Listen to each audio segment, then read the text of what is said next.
आज हम पढ़ेंगे कॉम्बिनेशन ऑफ रजिस्टर्स। अब देखो रजिस्टर्स का कॉम्बिनेशन किस तरीके से है वो हम देख लेते हैं। देखो भाई, आपने थोड़ा बहुत आइडिया पढ़ा होगा, थोड़ा बहुत आपने रजिस्टर्स के बारे में कि रजिस्टर जो है दो तरीके से कंबाइन किए जा सकते हैं। एक तो होता है सीरीज कॉम्बिनेशन और एक होता है पैरेलल कॉम्बिनेशन। 10th क्लास में आ जाते हैं। सीरीज कॉम्बिनेशन में अगर हम रजिस्टर्स को जोड़ देते हैं उसका मतलब है कि रजिस्टर ऐड हो जाते हैं। जैसे नेट इक्विवेलेंट रजिस्टर आप निकालते हो तो फॉर्मूला होता है R1 + R2 + R3। Parallel combination अगर करना चाह रहे हैं then 1/r = 1/r1 + 1/r2 + 1/r3 इस तरीके से होता है। इनका प्रूफ कैसे होता है, कहाँ से ये फॉर्मूला निकल के आते हैं, सीरीज वाला कैसे आ गया, पैरेलल वाला कैसे आ गया, या फिर अगर बहुत सारे रजिस्टर्स हमें दे दिए जाए उनका अगर हमें नेट निकालना होता है, सीरीज़ में एक तरीके के बहुत सारे रजिस्टर्स जोड़ दिए जाएँ, पैरेलल में जोड़ दिए जाएँ, तो उनका हम नेट इफेक्टिव रजिस्टेंस किस तरीके से निकालेंगे, तो वो हम सारी चीज़ें आज की इस क्लास में करने वाले हैं।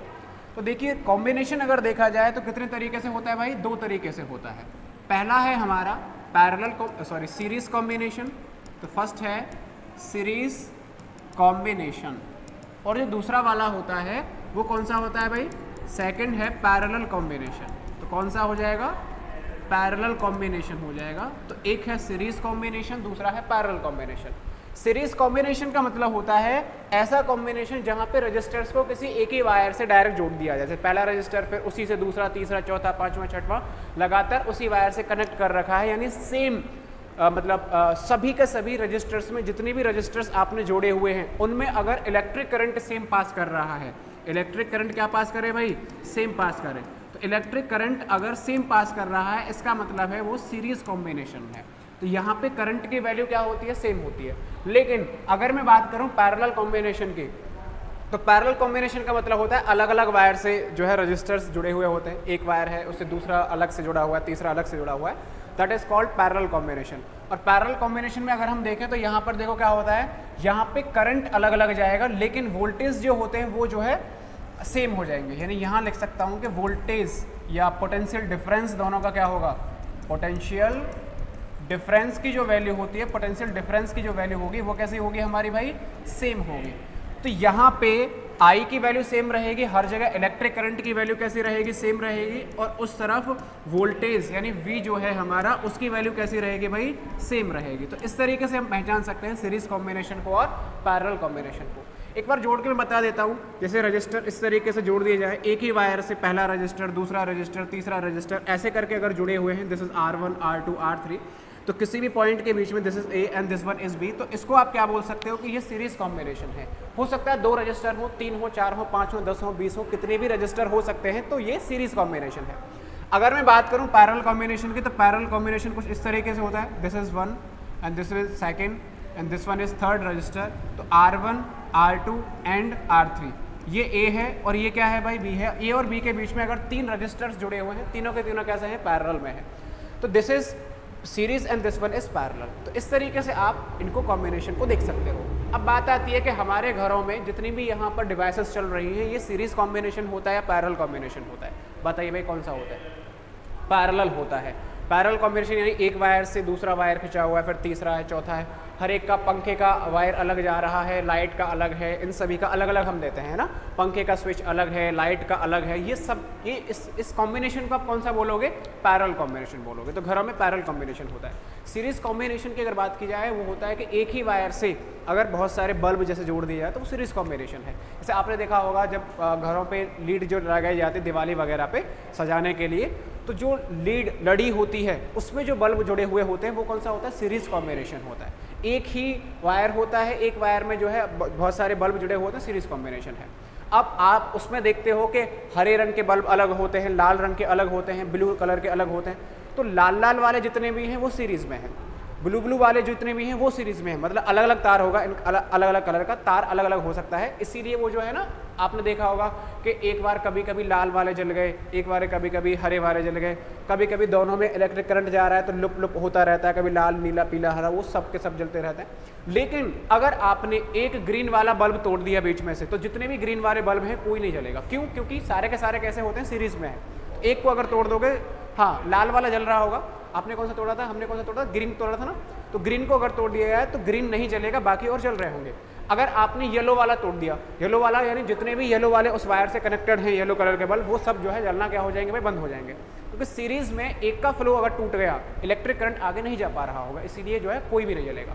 आपने तोड़ के देखे हैं, ऐसा कभी हुआ है आपके साथ में? हमने किया था, मैंने जो है एक बार तोड़ के देखा था, है ना, ऐसे बचपन में करते रहते हैं ना बच्चे मज़े मज़े में। एक बल्ब अगर आपने तोड़ दिया तो वो जो है पूरा का पूरा जो है पैटर्न ख़त्म हो जाता है। और ये मैंने जो है बचपन क्या, जब कोटा में रहते थे तब की बात है, तब की थी। कोटा में ना घरों पे जो है जितनी बिल्डिंग्स होती हैं, बहुत पहले ही दिवाली जैसे आ रही है तो बहुत पहले ही जो है वहाँ लगा दिए जाते हैं। तो आने से पहले ही छुट्टियाँ होती हैं, खूब 10-12 दिन की छुट्टियाँ होती हैं कोटा में दिवाली पे। तो पहले से ही जब वो हो जाते हैं, तो पहले से ही जब होते हैं तो लड़ी होती है घरों में, और बहुत सारे बच्चे होते हैं, तो जैसे घूम रहे हैं रात में तो किसी का तोड़ दिया, है ना। हालांकि नहीं करना चाहिए ये सारी चीज़ें, लेकिन होती है उस टाइम पे, एक क्रेज़ होता है अलग सा। तब जो है पूरी की पूरी जो लीड थी उसमें जितने भी बल्ब थे वो जो है पूरे के पूरे क्या हो चुके थे, ख़त्म हो चुके थे, मतलब जलना बंद हो चुके थे। इसका मतलब वो सारे के सारे किस में थे, सीरीज़ कॉम्बिनेशन में थे पूरे के पूरे। तो ऐसे पहचान सकते हो। अब बात आ रही है इनका, हम इफेक्टिव इक्विवेलेंट रेजिस्टेंस हमें निकालना है। तो कैसे हम निकालेंगे? तो रेजिस्टेंस अगर मैं निकालूं, ध्यान से देखेंगे आप सभी। पहला मैं निकाल रहा हूं combination of register, combination of register in series में मैं जोड़ रहा हूं इनको। किस में जोड़ रहे हैं? सीरीज में जोड़ रहे हैं। तो पहला, दूसरा, तीसरा, this is R1, this one is R2, this one is R3। तो तीनों जुड़े हुए हैं। इफेक्टिव इक्विवेलेंट रेजिस्टेंस कितना होगा वो मुझे निकालना है। अच्छा, किसी न किसी बैटरी से तो कनेक्टेड होंगे ही। एक बैटरी जोड़ दिया मैंने यहाँ पे, बैटरी से इसने कनेक्ट कर दिया है यहाँ से। ये positive terminal, negative terminal, V voltage की बैटरी है, तो V वोल्टेज से जोड़ा गया है। तो अगर V वोल्टेज से जोड़ा है तो यहाँ से कितना करंट जा रहा है? जैसे I करंट गया है, I, तो इससे भी कितना करंट गया होगा? I। R2 से भी कितना करंट गया होगा? I। R3 से भी I। आप देख पा रहे हो सभी रजिस्टर से सेम इलेक्ट्रिक करंट फ्लो हुआ है, यानी I की वैल्यू कैसी है यहाँ पर? सेम है। क्यों है? क्योंकि सीरीज कॉम्बिनेशन में इलेक्ट्रिक करंट को सेम ही होना पड़ेगा, क्योंकि सारे के सारे रजिस्टर सेम वायर से जुड़े हुए हैं। अब इलेक्ट्रिक करंट सेम जा रहा है। अच्छा, R1 के एंड्स के अक्रॉस यहाँ पर वोल्टेज मैंने मान लिया कितने हैं? V1। R2 वाले में वोल्टेज मैंने मान लिया V2, और R3 वाले में मैंने वोल्टेज मान लिया कितने हैं? V3। तो V1, V2, V3 ये वोल्टेज है। टोटल वोल्टेज कितने थे? V। और ये टोटल वोल्टेज 3 रजिस्टर्स में बटे हैं, एक V1, एक V2 और एक V3। अब मैं ऐसा बोल सकता हूँ कि जो टोटल वोल्टेज है वो किसके बराबर हो जाएंगे भाई? V1 plus V2 plus V3। लिख सकते हैं ऐसा। और टोटल वोल्टेज अगर इसके बराबर हैं, और हम जानते हैं V किसके बराबर होता है भाई? IR के बराबर होता है। तो इस V की जगह में क्या पुट कर सकता हूँ? IR पुट कर सकता हूँ। अच्छा, V1 की जगह में क्या लिख सकता हूँ? V1 की जगह लिख सकता हूँ IR1। अब आप मुझे बताओ V2 की जगह क्या लिखूँ भाई? IR2। V3 की जगह क्या लिखूँ भाई? IR3। लिख सकते हैं। कुछ कॉमन नज़र आ रहा है? I आ रहा है कॉमन, तो क्या मिलेगा? R1 plus R2 plus R3। कुछ कटता हुआ नज़र आ रहा है? I कट गया, और R बराबर आ रहा होगा R1 plus R2 plus R3। क्या यही आपने 10th क्लास में पढ़ा था? बिल्कुल यही पढ़ा था। अगर सीरीज कॉम्बिनेशन है तो रजिस्टर्स अगर जुड़ रहे हैं तो आपने डायरेक्ट क्या कर सकते हो? Add R1 plus R2 plus R। कितने भी हों, 2 हों, 2 को जोड़ दो, 3 हों, 3 को जोड़ दो, 4 हों, 4 को जोड़ दो, कितने भी हों। यानी मैं ऐसा कह सकता हूँ सीरीज कॉम्बिनेशन में जो नेट इफेक्टिव रेजिस्टेंस मिलता है उसकी वैल्यू क्या हो जाती है भाई? ज़्यादा हो जाती है। क्यों? क्योंकि उन्हें जोड़ना होता है। तो इन सीरीज कॉम्बिनेशन इफेक्टिव या इक्विवेलेंट रेजिस्टेंस इंक्रीजेस। आप इस पॉइंट को लिख सकते हो। तो मैं यहाँ लिख रहा हूँ, इन सीरीज कॉम्बिनेशन इफेक्टिव और इक्विवेलेंट रेजिस्टेंस इंक्रीजेस। तो रेजिस्टेंस क्या हो जाता है? बढ़ जाता है सीरीज कॉम्बिनेशन में अगर आप जोड़ रहे हो। अब अगला जो कॉम्बिनेशन है वो कौन सा है भाई? पैरेलल कॉम्बिनेशन है। कौन सा है? पैरेलल कॉम्बिनेशन है। तो बात करते हैं पैरेलल कॉम्बिनेशन की। तो combination of resistors in parallel.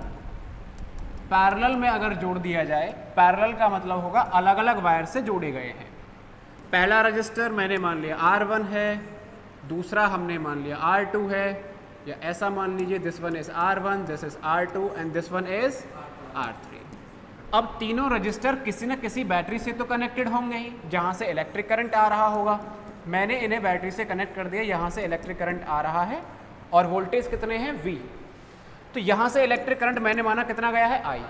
अब ये आई करंट यहाँ तक तो गया होगा, लेकिन आगे कितने वायर्स हैं? 3। इधर अलग गया होगा, इधर अलग गया होगा, इधर अलग गया होगा। क्यों अलग अलग क्यों गया होगा? क्योंकि रजिस्टर अलग अलग दे रखे हैं। अगर सेम रजिस्टर होते तो जो इलेक्ट्रिक करंट आ रहा है तो उस तीनों में सेम सेम बट जाता। जैसे 30 एम्पियर अगर आता यहाँ से तो 10-10-10 हो जाती अगर ये सेम होते, लेकिन अगर अलग अलग हैं तो अलग अलग गया होगा। वो निकालना हम सीखेंगे कितना कितना आएगा। तो यहाँ से अगर आई गया है तो इधर से कितना मान लेते हैं? I1 and this one is I2 and this one is I3। तो अलग अलग रजिस्टर से अलग अलग इलेक्ट्रिक करंट गया है, मैंने यहाँ लिखा हुआ है। और इधर से I1 गया, इधर से I2 गया, इधर से I3, तीनों जुड़े होंगे और कितना बना दिया होगा? I। तो इलेक्ट्रिक करंट I भेजा था, घूम फिर के कितना आ गया? I ही आ गया है। यानी यहाँ पे मैं क्या लिख सकता हूँ? यहाँ लिख सकता हूँ कि I बराबर होगा I1 प्लस I2 प्लस, लिख सकता हूँ भाई कि I करंट तीनों में बटा है। अच्छा यहाँ सेम क्या है? सेम है वोल्टेज। क्या सेम है? सेम। जितने वोल्टेज V यहाँ से थे वही इन तीनों के बीच में है। ये तीनों के तीनों सेम एंड से तो जुड़े हुए हैं।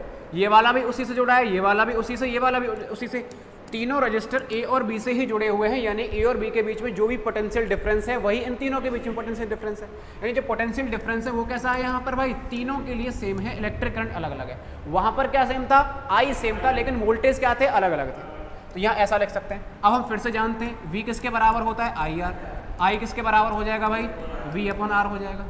तो I की जगह मैं लिख सकता हूँ कि नेट जो करंट आएगा वो कितना आएगा भाई? V/R।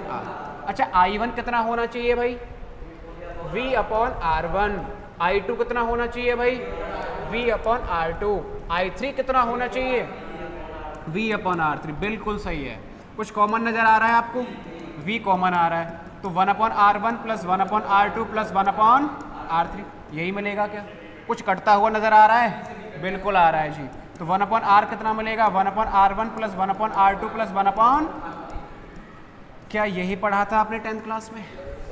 तो इस तरीके से डेरिवेशन कर सकते हैं सीधा सीधा। तो ये है हमारा पैरेलल कॉम्बिनेशन में इनका नेट जो इफेक्टिव रेजिस्टेंस का फॉर्मूला है, कुछ इस तरीके से आ जाएगा।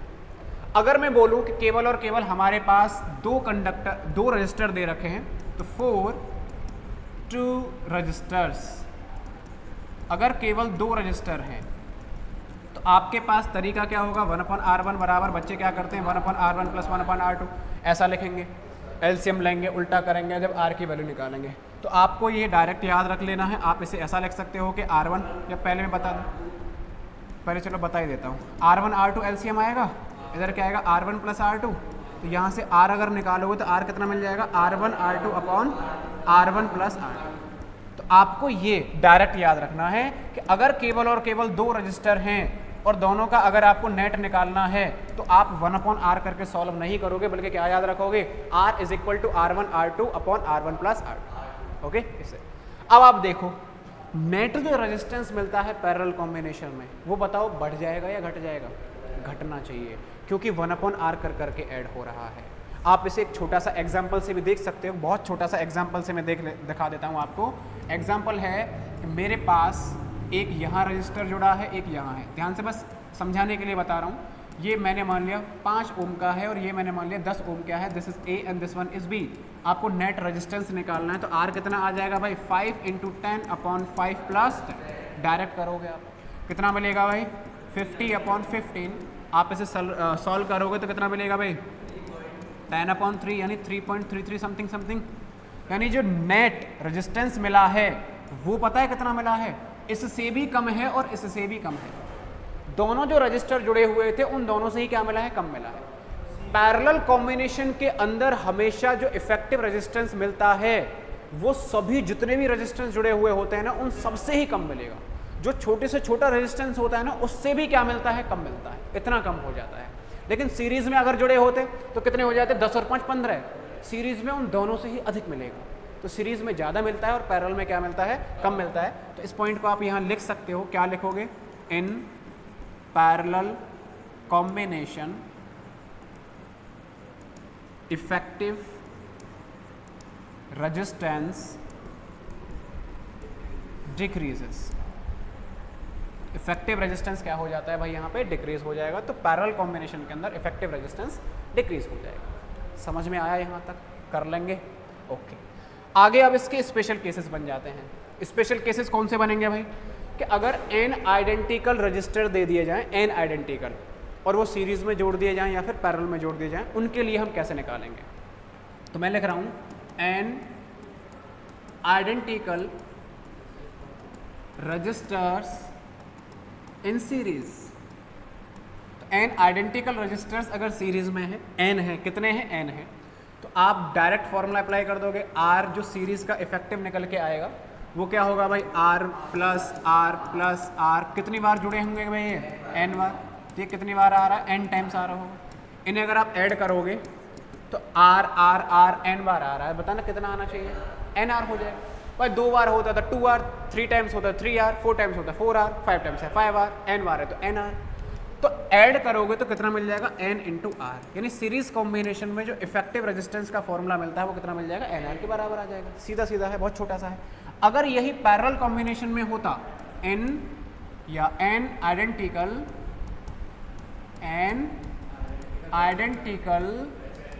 रजिस्टर्स इन पैरेलल कॉम्बिनेशन में अगर जोड़ दिए जाएंगे भाई तो 1/R पी क्यों लगा है, पैरेलल कॉम्बिनेशन में जो इक्विवेलेंट रेजिस्टेंस आ रहा है that one is 1/R1 plus 1/R2 plus 1/R3। कितनी बार जोड़े गए हैं भाई, n टाइम्स जोड़े हुए हैं तो n टाइम्स आएगा। अगर मैं इनका एलसीएम निकाल लूँ तो क्या मिलेगा, R 1 प्लस 1 प्लस 1 कितनी बार जुड़ा हुआ है भाई, n टाइम्स ही आ रहा है। आप मुझे बताओगे कितना मिलेगा भाई ये ऐड करके, n/R। एक 2 बार होगा तो 2 आ जाएगा, 3 बार 3, 4 बार 4, 5 बार 5, n बार है तो कितना मिल जाएगा, n। तो n/R। मुझे क्या चाहिए था, rp। तो rp कितना निकल के आ जाएगा भाई, r/n। कितना आ गया, r/n। अगर आपसे बोल दिया जाए, ध्यान से देखना क्वेश्चन कैसे आते हैं। अगर आपसे बोल दिया जाए कि हमारे पास 10 ओम के रजिस्टर हैं और कितने दे रखे हैं, 30 रजिस्टर दे रखे हैं। कितने रजिस्टर दे रखे हैं, 30। 10 ओम के रजिस्टर हैं और 30 रजिस्टर हैं, उन्हें सीरीज में जोड़ा गया है तो कितना हो जाएगा। तो सीधा कर दो, 10 गुणा 30 इज इक्वल टू 300। बढ़ गया, 10 ओम के हैं, 30 रजिस्टर हैं, पैरेलल में जोड़ दिया, बताओ कितना हो जाएगा। तो 30 हैं, कितने के हैं, 10 के हैं, तो 10/30 कर दोगे, 10/30 करोगे भाई। कितने का है, 10 ओम का है, कितने हैं, 30, तो 30 से डिवाइड कर दो, 1/3 रह जाएगा। 1/3 का मतलब 0.333 समथिंग आ जाएगा आपका आंसर। तो समझ पा रहे हो कैसे करना है। तो सीधा सीधा फॉर्मूला से लगाना, जितने हैं उससे डिवाइड कर दीजिए आप, वहीं से आ जाएगा। अब आप इन दोनों के बीच में एक रिलेशन भी देख सकते हो। कौन सा रिलेशन है भाई, आगे करते हैं। RS लिख लेते हैं, relation between RS and RP, दोनों के बीच में रिलेशन क्या है। तो RS हम जानते हैं कितना होता है, NR होता है। RP हम जानते हैं कितना होता है, R/N होता है। This one is equation first, this one is second, दोनों को डिवाइड कर देते हैं। तो RS/RP बराबर मिलेगा NR/R/N, यही मिलेगा। R से R खत्म, N ऊपर, N²। यानी मैं ऐसा कह सकता हूँ कि RS बराबर आ रहा है N² इंटू RP, कह सकता हूँ क्या। तो जो सीरीज वाला रजिस्टर है वो पैरेलल वाले कॉम्बिनेशन से कितने टाइम्स ज़्यादा होता है, N² टाइम्स ज़्यादा होता है, N² टाइम्स ज़्यादा होता है सीरीज वाला। अब जैसे इसके ऊपर क्वेश्चन कैसे आएगा, वही जैसे मैंने अभी बताया था कि 10 ओम के रजिस्टर हैं, कितने दे रखे हैं, 30 दे रखे हैं। आपसे बोला जाएगा कि 10-10 ओम के रजिस्टर, 30 रजिस्टर पहले सीरीज में जुड़े हुए थे या पहले पैरेलल में जुड़े हुए थे, पहले पैरेलल में थे, अगर उन्हें सीरीज में जोड़ दिया जाए तो बताओ रेजिस्टेंस कितने टाइम्स हो जाएगा। अगर उन्हें सीरीज में जोड़ दिया जाए तो रेजिस्टेंस कितने टाइम्स हो जाएगा। तो पहले पैरेलल में थे, अगर सीरीज में जोड़ दिया जाएगा तो कितने टाइम्स हो जाएगा भाई, N² टाइम्स हो जाएगा। कितने टाइम्स हो जाएगा, N² बोले तो 30 का क्या कर दोगे, स्क्वायर। 30 का स्क्वायर करोगे तो कितना मिल जाएगा भाई, 900 टाइम्स हो जाएगा। कितना हो जाएगा, 900। 30 का स्क्वायर करोगे। है वो तो सीरीज का अलग निकाला था, सीरीज का कितना है भाई। यहाँ क्वेश्चन देखो मैंने बोला क्या है, अगर आपको 10-10 ओम के केवल सीरीज में जोड़े हुए हैं तो कितना आ जाएगा, 300 आ रहा है। पैरेलल में अगर जोड़ रहे हैं तो कितना आ रहा था, 1/3 आ रहा था, 1/3 आ रहा था। अब मैंने बोला पहले पैरेलल में जोड़े हुए थे, अब उन्हें सीरीज में अगर जोड़ दिया जाए तो कितने टाइम्स हो जाएगा, कितने टाइम्स हो जाएगा। तो टाइम्स अगर हो गया तो कितना करोगे, 300 डिवाइड बाई 1/3, तो 1/3 ऊपर चला जाएगा, कितना आ गया, 900। आपको ऐसे करना ही नहीं है, आपको तो डायरेक्ट फॉर्मूला लगा देना भाई कि अगर रेशियो पूछा है कि कितने टाइम्स हो जाएगा तो सीरीज वाला पैरेलल वाले के कितने हो जाता है, N² टाइम्स। तो कितने दे रखे हैं, 30, तो 30 का स्क्वायर कर दो तो 900 टाइम्स हो जाएगा। अच्छा, ये यहाँ पे इस चीज़ पे डिपेंड नहीं करता है कि रेजिस्टेंस कितने ओम का दे रखा है। अगर ये यहाँ पे बोल देता 50-50 ओम के हैं, 30 हैं, तो कितना टाइम्स हो जाएगा, तो भी 900 टाइम्स ही होता। 100 के हैं तो भी 900 टाइम्स ही होता। इस पर जो डिपेंड ही नहीं किया है, क्यों? क्योंकि रेशियो पूछा है आपने, रेशियो में ये n² टाइम्स ही होगा। तो ऐसे क्वेश्चन अगर आ जाएँ तो आप बहुत सिंपल तरीके से डायरेक्ट आप कर सकते हो। तो इस तरीके से आप पहचान सकते हो सीरीज़ कॉम्बिनेशन क्या है, पैरेलल कॉम्बिनेशन क्या है, उसका स्पेशल केस किस तरीके से बन सकता है। तो ये सारी चीज़ें हैं, आपको आना चाहिए। और अगली क्लास में हम इनके ऊपर बनने वाले बहुत ही अच्छे क्वेश्चंस करने वाले हैं कि ये पहचानना आना चाहिए बच्चों को, सीरीज़ कॉम्बिनेशन क्या लिखा हुआ है, कैसा होता है, पैरेलल क्या होता है। ये जो है ना सीरीज़ कॉम्बिनेशन और पैरेलल कॉम्बिनेशन हम जो बता देते हैं कि this is parallel combination, this is also parallel combination and this one is series combination, ये बहुत सिंपल है, इसे हर कोई बच्चा जान लेगा सीरीज़ है, पैरेलल है। लेकिन क्वेश्चन इतने डिफ़िकल्ट बन जाते हैं जहाँ पर बच्चों को पता ही नहीं चल पाता है कि सीरीज़ है, पैरेलल है, क्या नहीं है। यही मेन चीज़ है, पैरेलल में है, सीरीज़ में है, वो पहचानना आना चाहिए। और उसके ऊपर हम क्वेश्चंस करेंगे कल की क्लास में, और कल की क्लास पूरी इसी के ऊपर चलेगी, जो क्वेश्चंस होंगे और जिनमें ये पहचानना सीखेंगे कौन सा सीरीज़ है, कौन सा पैरेलल है। ये अगर पहचानना आ गया तो अगला आपने बिल्कुल उसी तरीके से जैसे कैपेसिटर में आपने पढ़ा हुआ था, बिल्कुल उसी पैटर्न पे क्वेश्चन चलते हैं। और आगे हम इंडक्टर पढ़ेंगे, वहाँ पे भी वही चीज़ है। तो जो कैपेसिटर में आपने पढ़ा था उसी तरीके यहाँ पे भी क्वेश्चन हम करेंगे कल की क्लास में, ठीक है। तो आप इन सभी चीज़ों को नोट कर लीजिए, लिख लीजिए।